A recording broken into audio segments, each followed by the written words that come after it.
بسم اللہ الرحمن الرحیم. السلام علیکم ناظرین و حضرات. اگر یہ دو سکلز آپ حاصل کر لیں تو آپ کی زندگی 50% بہتر ہو جائے گی. یہ دو سکلز کون سی سکلز ہیں؟ یہ دو ایسی سکلز ہیں جو ہمارے معاشرے میں بہت ریئر ہے.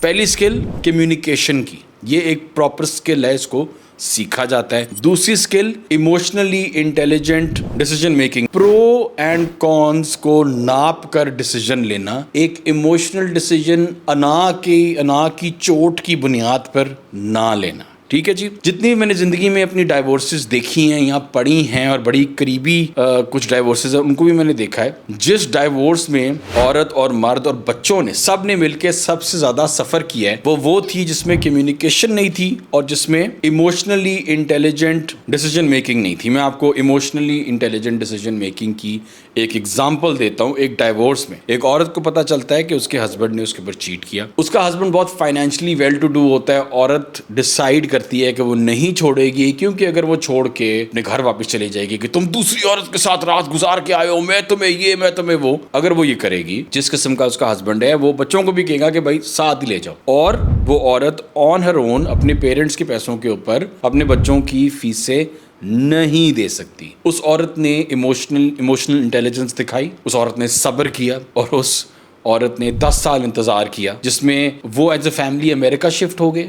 بچوں کی سکولنگ ختم ہو گئی اور ان کی نوکریاں لگ گئی. اور 10 سال بعد جا کے اس نے ایک دن کہا کہ السلام علیکم، آپ تو 10 سال بعد بھی نہیں ٹھیک ہوئے، میں 10 سال بعد آپ کو شاید چھوڑ دیتی مگر آپ تب بھی ٹھیک نہیں ہوئے، اس لیے میں آپ کو چھوڑ رہی ہوں. اور کیونکہ یہ امریکہ ہے اور یہ امریکن لاز ہیں تو 50% میرا بنتا ہے. اور وہ اس نے گھر بھی چھین لیا اور اس نے گاڑی بھی چھین لی اور اس نے بہت کچھ اپنے ہسبینڈ سے چھین لیا. ویئر ایز جب آپ ایموشنلی ڈیسیجنز لیتے ہیں تو آپ بہت زیادہ نقصان اٹھاتے ہیں. اگر آپ امریکہ اور افغانستان کا جو آپسی مسئلہ ہے وہ دیکھ لیں، 20 سال 4 پریزیڈنٹ بدلے اور 4 پریزیڈنٹ بدلنے کے بعد امریکہ نے طالبان کو ریپلیس کیا ہے طالبان کے ساتھ. ٹھیک ہے. جب ان کو ریئلائز ہونا شروع ہو گیا کہ وہ جنگ نہیں جیت پائیں گے اور انہوں نے طالبان کی بھی مٹی پلید کر لی اور طالبانوں نے ان کی بھی مٹی پلید کر لی، تو انہوں نے قطر میں جا کے اپنی میٹنگز کرنا شروع کر دی، آپس میں بات چیت کرنا شروع کر دی. بالکل ایسے جیسے کچھ بھی نہیں ہوا ان کے بیچ میں. بڑے ٹھنڈے دماغ سے انہوں نے پل آؤٹ کا پلان بنایا، پل آؤٹ کیا اور نکل گئے. ایموشنلی اپنے آپ کو مینج کر کے زندگی میں آگے نکلنا is one of the most important skills. بات رہی کمیونیکیشن کی، بہت ساری ڈائیورسز میں نے دیکھی ہیں. وہ ڈائیورس کیوں ہوئی؟ کیونکہ ہسبینڈ اور وائف نے آپس میں کمیونیکیٹ کرنا ضروری نہیں سمجھا. جب زندگی کا پہلا پھڈا ہوا، پھر دوسرا پھڈا ہوا، پھر تیسرا پھڈا ہوا، آپس کی باتیں کلیئر نہیں کی. لوگ، کسی نے عورت کو یہ کہہ دیا، کسی نے مرد کو یہ کہہ دیا، وہ انہوں نے بات سچ مان لی. انہوں نے آپس میں ایک دوسرے کے آمنے سامنے بیٹھ کر یہ نہیں کہا کہ یار ایک دفعہ بات کر لیتے ہیں.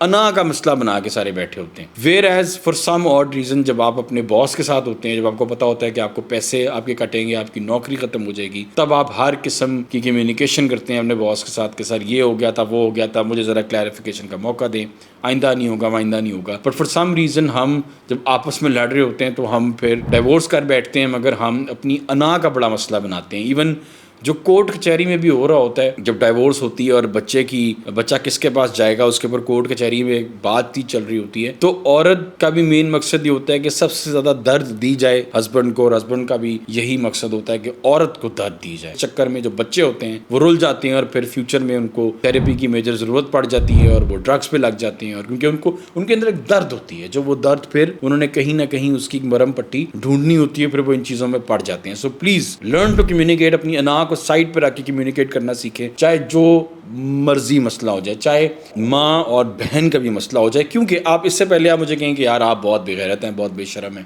کراچی میں کیس ہوا تھا، نام لیے بغیر کسی کی بہن کو چھیڑا گیا، وہ پھر پیچھے گیا، اور بہن بھی اس طرح کہ وہ گاڑی میں بیٹھی ہوئی تھی، اس نے بس گاڑی سے کوئی ریمارک پاس کیا، کوئی خدا نہ خواستہ کوئی ریپ کا یا کوئی پراپر اس طرح کوئی فزیکل ہراسمنٹ کا مسئلہ نہیں تھا. وہ اس کے پیچھے گیا، اس نے گولی مار دی، پورا خاندان اجڑ گیا. گولی مارنے والا تو تھا پاگل، وی آل نو دیٹ. اور جو بھائی تھا، بھائی ایسے ہی کرتے ہیں. میں یہ نہیں کہہ رہا ہوں کہ بھائی نے غلط کیا، بٹ ایموشنل انٹیلیجنس یہ ریکوائر کرتی ہے کہ سچویشن کو اسیس کریں. آپ ایک ایسے ملک میں ہیں جس ملک میں لا کی کوئی عزت نہیں ہے. آپ 100% ٹھیک بھی ہوں گے، اگر آپ لا کو خرید نہیں سکتے ہیں، دیر از اے گڈ چانس اگلا آپ کو اڑا کے چلا جائے گا. It is very important.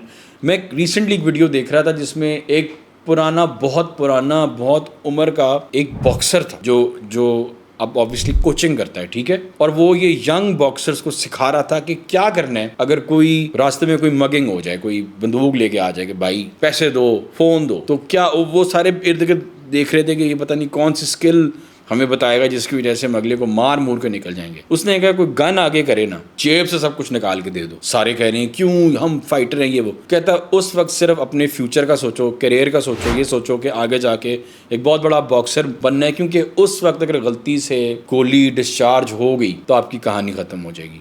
اپنی کہانی مت ختم کریں, لمبی ریس کا گھوڑا بنے. آپ کو پتہ ہے یہاں ہم نہیں لڑ سکتے, معذرت کر لیں. آپ کو پتہ ہے پھڈا ہاتھ سے آگے نکل گیا, خاندان ایک دوسرے کو کاٹ کوٹ دیں گے, بات چیت کریں, بیٹھیں. بہت مشکل ہوتا ہے بیٹھ کے بات چیت کرنا, بڑی درد ہوتی ہے, بڑا غصہ چڑھتا ہے, بڑی ہر چیز ہوتی ہے, but you have to do it. Trust me, if you learn these 2 skills آپ زندگی میں بہت آگے جائیں گے.